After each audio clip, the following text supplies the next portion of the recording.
Welcome dear student. I hope the last session has been helpful for you all. I hope you all got the last topic provided by me. And now let's go to the next topic. Let's see what is the next topic. The next topic is instantaneous speed. For example, we can tell the speed of the bike at any instant by looking at its speedometer. The speed at any instant is called instantaneous speed. If the speed of a body changes continuously with time at any instant, it's called instantaneous speed. The instantaneous speed at a given point is equal to the ratio between sufficiently small distances over a part of the path which contain the reference point and the corresponding small time interval. Now, the next topic is speed and velocity. Every object in motion has both velocity and speed. Consider a car moving along a straight road with varying speed as you can see in the video. The motion of the object can be described using Vs time graph. In this graph, time is taken along the x-axis and the distance is taken along the y-axis.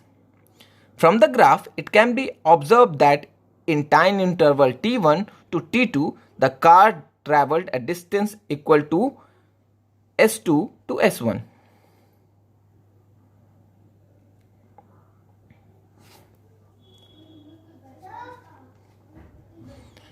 Speed gives the idea of how fast the body moves. In general, body moves in a particular direction at an instant of interest, and this direction may not be constant throughout the journey. So we need to define another quantity called velocity.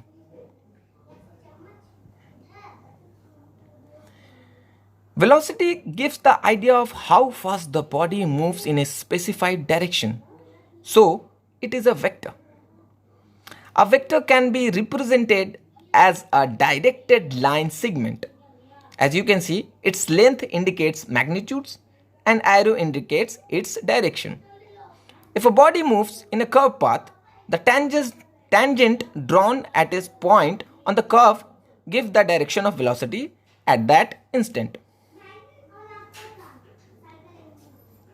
Now, next topic is direction of motion of a body.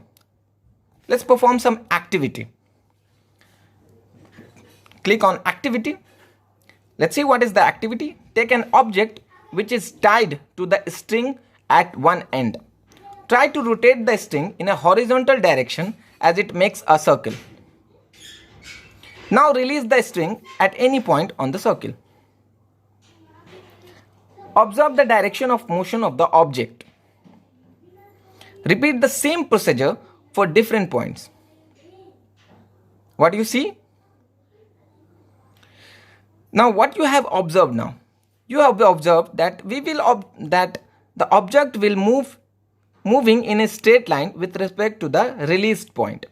Similarly, we also observe that the direction of motion changes at every point when the object was released.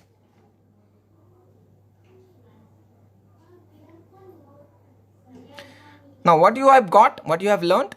You learned from this activity, the object moves along a straight line tangential to the circular path. This is because once the object is released, it continues to move along the direction it has been moving at that instant. The direction of velocity is tangent to the path at a point of interest. Now the SI unit of velocity is meter per second.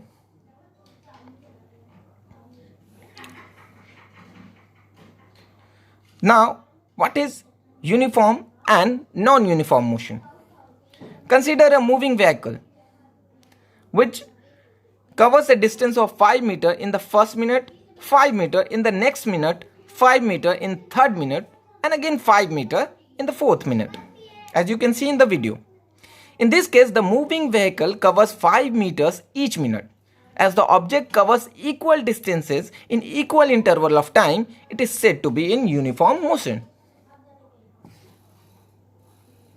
Suppose a moving vehicle covers a distance of 5 meter in first minute, then 6 meter in next minute, again 5 meters in third minute, and 4 minutes in the fourth minute.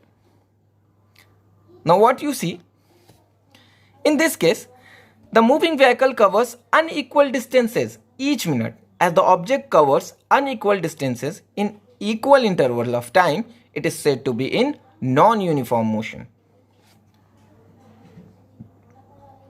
If the direction of motion of the cyclist is assumed to be constant, then we conclude that the velocity is constant. The motion of the body is said to be in uniform when its velocity is constant, or you can say uniform. Now we have a numerical over here.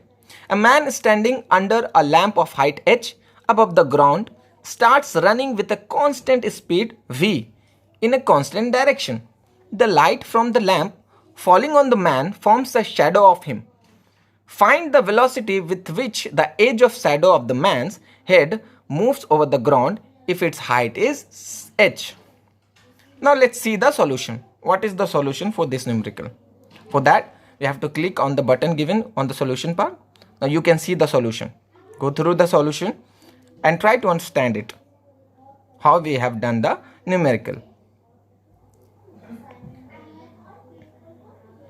Alright, I hope you got it. Now that's it for today. We'll continue with the next topic. Thank you.